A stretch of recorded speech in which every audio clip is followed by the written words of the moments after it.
जी महाकाल दोस्तों, स्वागत है आप सभी का पार्ट 2 व्लॉग में। और आज इस व्लॉग की शुरुआत कर रहे हैं हम इस बर्थ जर्नी से। पिछले व्लॉग में आपने देखा था कि हमने महाकाल श्री उज्जैन में दर्शन किए थे, कॉरिडोर घूमा था और जो भी वहाँ पर हमने अट्रैक्शंस घूमी वो मैंने आपको दिखाए। आज डे 2 है हमारा इस यात्रा में और हम जा रहे हैं ओमकारेश्वर उज्जैन से। तो इस जर्नी की शुरुआत हमने सुबह 9:20 से शुरू कर दी थी और एक बस पकड़ी थी महाकालेश्वर मंदिर के पास से ही। और अभी इस समय लगभग 1:30 बज रहे हैं और हम ओमकारेश्वर जाने के रास्ते पर हैं। 40 किलोमीटर लगभग अभी भी बचा हुआ। हमारे साथ में हमारे फैमिली मेम्बर्स सभी सीट्स पर बैठे हुए हैं और इंतज़ार कर रहे हैं कि हम कब पहुँचें। एक्चुअली हम काफ़ी लेट हो गए वैसे देखा जाए तो। हमें 10-11 बजे तक वहाँ पहुँच जाना चाहिए था, लेकिन मुझे नहीं लग रहा कि 2-3 बजे तक भी अभी हम वहाँ पहुँच पाएंगे। लेकिन कोई नहीं, पहुँचेंगे तो दर्शन करेंगे ही, और जो भी दर्शन करेंगे आप इस व्लॉग में दिखाएंगे भी। तो बनिए रहिए मेरे साथ में इस वीडियो में। चलिए शुरुआत करते हैं इस व्लॉग का।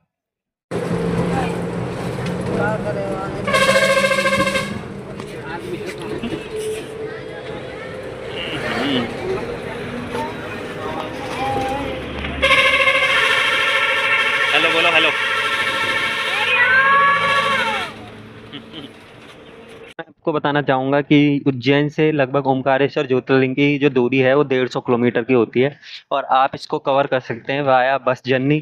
और चाहे तो आप इको या ट्रैवलर या टैक्सी भी कर सकते हैं। हर किसी के रेट अलग अलग हैं। बस का रेट जो है आपको एसी और नॉन एसी का लगभग 250 से 300 के बीच में देखने को मिलता है।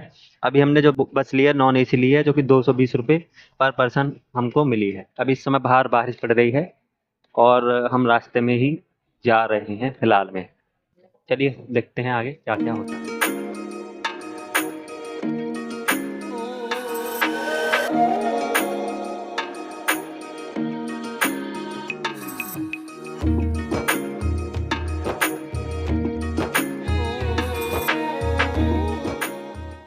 दोस्तों स्वागत है आप सभी का मेरे इस नए ब्लॉग में। और हम पहुंच चुके हैं यहाँ पर। आज जो तारीख है 3 सितंबर, इस ब्लॉग में दर्शन करने के लिए श्री ओमकारेश्वर ज्योतिर्लिंग। जी हाँ, आपने प्रीवियस ब्लॉग में हमारे देखा होगा कि हमने उज्जैन की यात्रा की थी और बस द्वारा हम कैसे ट्रेवल करके यहाँ पर आए हैं वो मैं आपको शुरू वीडियो में बता ही दिया था इंट्रोडक्शन में। अभी फिलहाल हम जा रहे हैं। हमने अकोमोडेशन यहाँ पर पीछे ब्रह्मपुरी घाट के पास में लिया है, जो कि क्या नाम है, हमारी गजानन संस्था के पास में एक होटल है, वहाँ पे हमने रूम ले लिया है। रूम लेने के बाद में स्नान हम अभी नहीं कर रहे हैं, कल करेंगे। सबसे पहले आते ही जो हम काम कर रहे हैं वो कर रहे हैं श्री ओमकारेश्वर ज्योतिर्लिंग जी के दर्शन पे। चलिए चलते हैं। झूला पुल है यहाँ से आगे से, वहाँ से ऊपर चलते हैं, माँ नर्मदा को पार करते हैं और करते हैं श्री ओमकारेश्वर ज्योतिर्लिंग के दर्शन। मैं आपको बताना चाहूँगा, आप इधर जो ममलेश्वर मंदिर के पास से जो घाट है ब्रह्मपुरी घाट, नाव द्वारा भी वहाँ से पार करके जा सकते हैं, दर्शन कर सकते हैं मंदिर के। लेकिन हमने यहाँ पर अभी चुना है फिलहाल में कि हम नाव से न जाकर ऊपर झूला पुल से जाएं। तो चलिए चलते हैं। तो यहाँ पर हमारे सभी फैमिली मेम्बर्स आ चुके हैं झूला पुल पर, जो कि आपको ऋषिकेश की याद दिलाता है। तो दोस्तों आ चुके हैं हम यहाँ पर श्री इस पुल पर, ओमकारेश्वर पुल पर, जो कि एक झूला पुल है। थोड़े से हिचकोले भी लेता है। और ये लीजिए, कर लीजिए आप माँ नर्मदा के दर्शन।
ओमकारेश्वर मध्य प्रदेश के खंडवा जिले में नर्मदा नदी के बीच मंधाता शिवपुरी द्वीप पर स्थित 12 ज्योतिर्लिंगों में से एक है। यह द्वीप ओमकार के आकार में माना जाता है और यहाँ ओमकारेश्वर के साथ सामने ओमकारेश्वर ममलेश्वर के दर्शन की परंपरा है।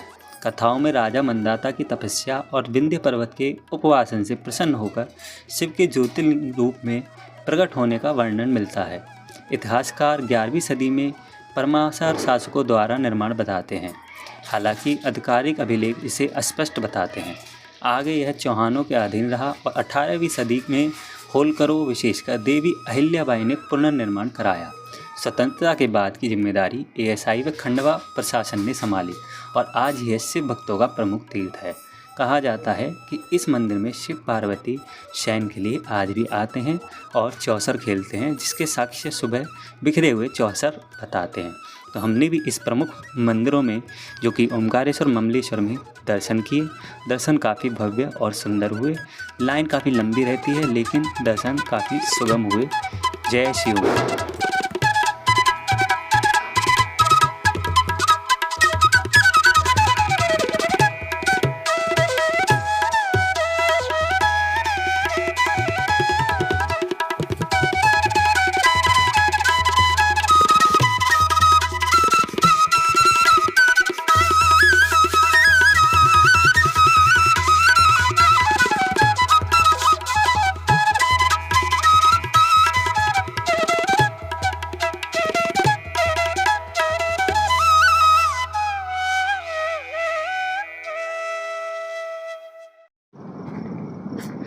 तो गाय जय श्री ओमकार। मैं आ चुका हूँ, जैसे कि आपको पता ही है, श्री ओमकारेश्वर नगरी में।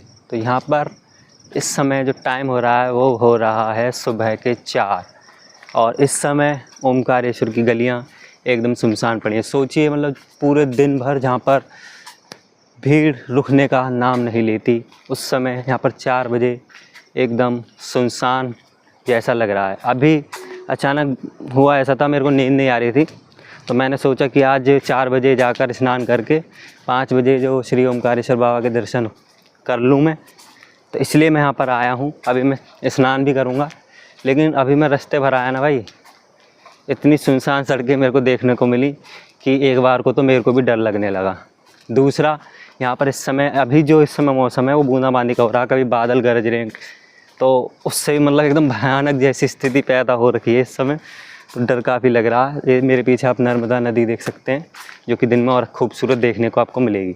इस समय पुल जो है पूरा खाली है भाई। अभी मैं जेपी चौक जो है ओमकारेश्वर में, उधर की तरफ से यहाँ पर जो ओमकारेश्वर घाट है या कहें काली तीर्थ घाट है, उस पर स्नान करूँगा। लेकिन स्नान भाई मैं जब भी करूँगा जब मेरे को लोग स्नान करते हुए नज़र आएंगे, क्योंकि अभी तो लग रहा है मुझे एक तरीके से आप कह सकते हैं डर। बाकी अभी कोई आएगा तो साथ में हम स्नान करेंगे, उसके बाद में करेक्ट 5 बजे हम लग जाएंगे बाबा ओमकारेश्वर के दर्शन की लाइन में, जो कि इस समय मेरे को पता है कम होगी, क्योंकि अभी पब्लिक तो भाई देखने को मिल ही नहीं रही। तो बहुत ही जल्दी दर्शन हो जाएंगे। दर्शन करके फिर आगे देखते हैं, अगर मौसम ने इजाज़त दी तो परिक्रमा लगाने का भी मेरा विचार है पूरे ओमकारेश्वर द्वीप का, मंदाता द्वीप का। तो इस समय एकदम मतलब ख़तरनाक, मतलब अकेला आदमी डर जाएगा, इतना तो डेफिनेटली है। लोकल आदमी नहीं डरेगा हालांकि, लेकिन भाई बाबा पर जब विश्वास हो तो डरने की क्या बात है। इसलिए बिना डरे मैं तो भाई चलते जा रहा हूँ। चलिए पहुँचते हैं घाट पर। मार्केट दिन में इतनी रौनक भरी रहती है, चहल पहल रहती है, उस समय आप देख लो सारी दुकान ऑलमोस्ट बंद है। मेरे हिसाब से 6 बजे जैसे ही दिन चढ़ेगा वैसे ही यहाँ पर चहल पहल बढ़ने लगेगी।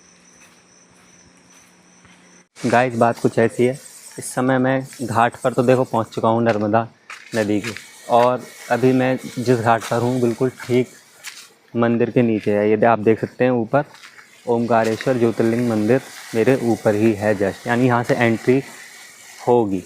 लेकिन इस समय मेरी नहाने की हिम्मत यहाँ पर हो नहीं रही। क्यों नहीं हो रही? क्योंकि अभी कोई नहाता हुआ मुझे दिख नहीं रहा। मेरे हिसाब से 5 बजे के बाद लोग शायद से आने लग जाएं, तो वेट कर सकता हूँ मैं, अगर लोग आएंगे 5 बजे तक। अगर 5 बजे तक भी लोग नहीं आते हैं यहाँ पर नहाने तो मैं बिना नहाए दर्शन कर लूँगा श्री ओमकारेश्वर ज्योतिर्लिंग जी के 5 बजे वाले। बाकी दोबारा अगर नहाऊँगा तो बाद में फैमिली के साथ नहा लूँगा, या फिर यहाँ पर जो अगर लोग आ गए 5 बजे तब नहा लूँगा। तो देखते हैं अभी क्या करता हूँ मैं। फाइनली मैंने स्नान कर लिया है और स्नान काफ़ी अच्छे से कर लिया है। 2-3 लड़के अभी साथ आ गए थे तो मैंने भी स्नान कर लिया। अब देखो 5 बजने वाले हैं और अब हम करेंगे सुबह के मंगल दर्शन श्री ओमकारेश्वर भगवान के। तो चलिए करते हैं दर्शन। थोड़ी देर में अभी कपाट खुलेंगे, अभी तो बंद है मंदिर के कपाट। बाकी थोड़े बहुत लोग अभी आने लगे हैं दर्शन करने के लिए, तो वैसे ही हम भी चलेंगे उनके साथ। बताना चाहूँगा कि घाट पर ना एक्चुअली जो है काफ़ी ज़्यादा अंधेरा है और मछलियाँ भी तैर रही थी उधर, तो उधर मैं वीडियो शूट नहीं कर पाया और अकेले नहाया था तो फ़ोन भी मेरे को साइड में रखना पड़ा। पानी में फ़ोन को क्या लेके जाता, इसलिए। बाकी स्नान हो चुका। और दोस्तों रही बात परिक्रमा की कि हम यहाँ पर परिक्रमा करेंगे कि नहीं, तो वो मैं आपको ये बता दूं कि मेरा प्लान तो फुल ये था कि मैं दर्शन करने के बाद में परिक्रमा भी करूं पूरे इस क्या कहते हैं द्वीप की, जो कि मंदाता द्वीप है। लेकिन इस समय मतलब मौसम ऐसा हो रहा है ना कि बूंद पड़ रही है, बार बार लगातार पड़े जा रही है, अब भी झरना सा पड़ ही रहा। तो ऐसे में मुझे पॉसिबल लग नहीं पा रहा कि मैं पूरे द्वीप की परिक्रमा पैदल कर पाऊँगा कि नहीं। बाकी बोट से तो हम करने वाले हैं, हमारी फैमिली मेम्बर, तो बोट से जो वो दिखाएंगे वो मैं आपको दिखा दूँगा। बाकी अगर मेरे पास में समय मिला, जो कि आज लिमिटेड समय है हमारे पास में, क्योंकि आज हमको ये यात्रा एंड करके अपने घर वापस भी लौटना है, शाम की ट्रेन है, तो हमको यहाँ पर लगभग 10, 11, 12 बजे निकलना पड़ेगा। तो इस हिसाब से कम समय है, अब देखते हैं अपने कम समय में क्या क्या हो पाता है। बाकी अभी मौसम के हिसाब से इस समय जो मेरा प्लान था कि मैं 2-3 घंटे में 8 बजे तक कर लूँगा परिक्रमा, 9 बजे तक भी कर लूँगा, लेकिन मौसम ख़राब होने की वजह से मुश्किल है ये चीज़ करना। तो दोस्तों फाइनली दोबारा से हमने कर लिए हैं श्री ओमकारेश्वर ज्योतिर्लिंग के एक और बार दर्शन सुबह 5 बजे। और आपको मैं एक एडवाइस या टिप्स देना चाहूँगा। कल शाम को हम लाइन में लगे थे, बहुत ज़्यादा भीड़ थी। अगर आपने व्लॉग देख रहे हैं, आप यहाँ तक आए हैं तो आपने देखा होगा काफ़ी ज़्यादा भीड़ थी और दर्शन करने में हमको 3 से 4 घंटे लग गए थे। आप यकीन मानिएगा, अभी जो मैं दर्शन करके आया हूँ मुझको 2 मिनट भी नहीं लगी दर्शन करने के लिए। बाकी इस समय वहाँ पर जल भी अर्पित हो रहा था, प्रसाद भी अर्पित हो रहा था, अगर आप प्रसाद लेकर आते हैं। बाकी शाम होते होते मतलब भीड़ बहुत बढ़ जाती है, लाइन बहुत लंबी लंबी लग जाती है, तो लोगों को दर्शन करने में बहुत कठिनाई होती है। बाकी ओमकारेश्वर भगवान ने मेरे को दोबारा से दर्शन दे दिए, ओमकारेश्वर ज्योतिर्लिंग ने, और काफ़ी अच्छे दर्शन इस वक्त हुए हैं। शाम को मैंने जो दर्शन किए थे वो श्रृंगार के दर्शन किए थे, अभी शिवलिंग के दर्शन पूर्ण रूप से करे हैं, जिस पर जल अर्पित हो रहा था और फूल प्रसाद भी अर्पित हो रहा था, ना कोई धक्का मुक्की थी। बहुत अच्छे से इस समय दर्शन हो गए, क्योंकि ऐसा होता है ना कि 5 बजे मंदिर करेक्ट खुल जाता है आरती के बाद में। आरती भी ली मैंने। बाकी अभी चल रहे हैं झूला पुल पर। तो जो मैंने आपको बताया था कि परिक्रमा पथ 7-8 किलोमीटर का एक परिक्रमा पथ है यहाँ पर ओमकारेश्वर में, तो और कुछ महत्वपूर्ण मंदिर उस पर भी हैं। हालांकि इतने भी महत्वपूर्ण नहीं है, लेकिन अगर आपके पास में समय है तो फिर आप उनके भी दर्शन ज़रूर करें। समय कम है तो कोई ज़रूरी नहीं है, आपने ओमकारेश्वर ममलेश्वर दर्शन कर लिए तो आपके ओमकारेश्वर के दर्शन पूर्ण माने जाते हैं। बाकी की जगह आपके समय के अनुसार है। बाकी एक बार नाव से भी आप उन सभी मंदिरों को देख सकते हैं, झलक ले सकते हैं। बाकी अगर आप यहाँ पर आ रहे हैं तो कोशिश कीजिएगा कि 5 बजे आप दर्शन कर लें, क्योंकि 5 बजे आराम से आपको दर्शन हो जाएंगे। बाकी मौसम बहुत ख़राब हो रहा है इस समय, बस मैं आपको यही कह सकता हूँ। और अभी अंधेरा भी हो रहा है। मेरा प्लान तो था कि मैं परिक्रमा पथ पर जाऊँ, लेकिन अंधेरे में कोई फ़ायदा है नहीं, और ऊपर से बारिश भी हो रही है। अभी पता नहीं मंदिर खुले होंगे नहीं खुले होंगे। चलिए फैमिली के पास में जाता हूँ वापस से रूम पर। वापस जाने के बाद में देखते हैं उन लोगों का क्या प्लान रहता है। मोस्ट प्रोबेबली स्नान करेंगे, स्नान करने के बाद में बोटिंग के द्वारा वहाँ पर आराम से हम परिक्रमा पथ को देख लेंगे और ओमकारेश्वर द्वीप को देख लेंगे, इस मंदाता द्वीप को। चलिए, रूम ज़्यादा दूर है नहीं, एक्चुअली मंदिर जो है 350 मीटर मुश्किल से है हमारे रूम से, ये सबसे अच्छी बात है। अभी 2 मिनट में मैं पहुंच जाऊंगा रूम पर। तो मैंने आपको मैं डिटेल बता दूँ, जो रूम लिया था यहाँ पर एक होटल राज इन करके है, और वो आपको देखने को मिल जाएगा ठीक राइट हैंड साइड में गजानन महाराज सदन के पास। गजानन महाराज सदन एक संस्थान है जो कि एक तरह से धर्मशाला ही है महाराष्ट्र की तरफ से, तो आप वहाँ पर भी रुक सकते हैं। बाकी उसके पास में भी आपको खाने पीने की काफ़ी वैरायटीज़ देखने को मिल जाती हैं।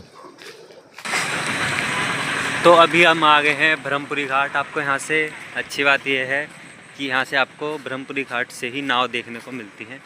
आप बोटिंग कर सकते हैं और एक्सपीरियंस ले सकते हैं माँ नर्मदा की गोद में, और देख सकते हैं इस ओमकार रूपी द्वीप को, जो कि है मंदाता पर्वत, क्या कहें ओमकारेश्वर द्वीप, कुछ भी कह सकते हैं। बाकी अंधेरा हो रहा है, ज़्यादा क्लियर मैं आपको दिखा नहीं सकता। अब जो है लोग, अभी आपने देखा होगा थोड़ी देर पहले, 1 घंटे पहले कोई भी यहाँ पर नहीं दिख रहा था। अब यहाँ पर चहलकदमी शुरू हो गई है, लोग अब स्नान करने के लिए जा रहे हैं। हम भी आएंगे यहाँ पर दोबारा से स्नान करने, अभी जब फैमिली आएगी थोड़ी देर बाद, जब यहाँ पर उजीता हो जाएगा, यानी कि रोशनी हो जाएगी, सूर्योदय हो जाएगा। सूर्योदय के बाद में हम यहाँ पर वापस आएंगे। तो दोस्तों सुबह जल्दी उठकर हम और हमारी फैमिली एक और बार फिर चले जाते हैं नर्मदा नदी में डुबकी लगाने के लिए। स्नान करने के बाद में हम सीधे चले आते हैं मंदाता द्वीप को देखने के लिए एक बोट में। बोट के रेट जो हैं 150 रुपये या 100 रुपये पर पर्सन होते हैं। बाकी आप बार्गेनिंग जितनी कर सकें उतना आपके लिए बेनिफिशियल होता है। बोट से वो आपको डैम दिखाते हैं, साथ ही दिखाते हैं 2-4 अट्रैक्टिव लोकेशन जो कि मंदाता द्वीप पर ही होती हैं, जैसे कि कावेरी संगम आदि। तो चलिए लीजिए आप भी इन ओमकारेश्वर द्वीप के व्यूज़ का नज़ारा।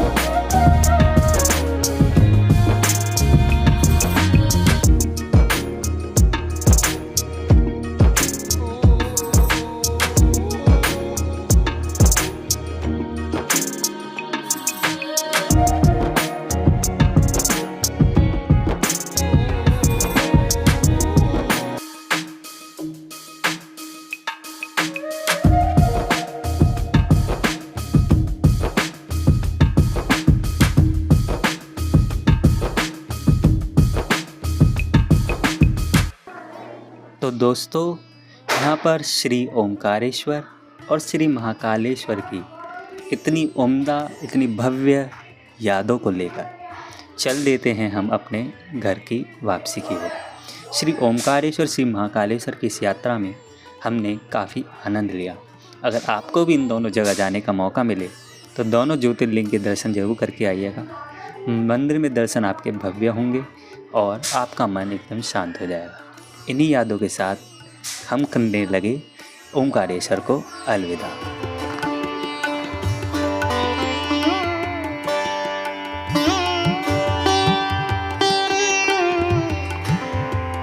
तो दोस्तों फाइनली ओमकारेश्वर ज्योतिर्लिंग में हमने दर्शन करने के बाद में एट दी एंड रिटर्न जाने की बारी आ चुकी है। हमने स्नान किया, दर्शन किए, उसके बाद में बोटिंग की और खाना पीना खाकर यहाँ पर इंदौर के लिए हम बस द्वारा आए थे। तो बस आपको वहीं ओमकारेश्वर बस स्टैंड से इंदौर के लिए मिल जाती है। चाहो तो आप उज्जैन भी वापस लौट सकते हो, लेकिन हमारी ट्रेन मैंने इंदौर से बुक की थी, इसलिए हम इंदौर से ही इस ट्रेन को बोर्ड करेंगे। आप देख सकते हैं मेरे पीछे ट्रेन नंबर 12415 इंदौर नई दिल्ली सुपरफास्ट एक्सप्रेस, जो कि इंदौर से हमको लेकर जाएगी वाया उज्जैन टू न्यू दिल्ली, और कल सुबह ही पहुंचेगी। तो दोस्तों मुझे उम्मीद है आपको मेरा ये ब्लॉग पसंद आया होगा, मेरी छोटी सी कोशिश। मुझे पता है इतना अच्छा ब्लॉग शायद ये ना बना हो, लेकिन मैंने काफ़ी ज़्यादा अपना बेस्ट ट्राई किया इस ब्लॉग को बनाने में। चलिए मिलते हैं आपसे किसी और अच्छे ब्लॉग में, जहाँ पर मैं अपना दूंगा 100% best. Till then, thanks for watching, stay safe and good bye.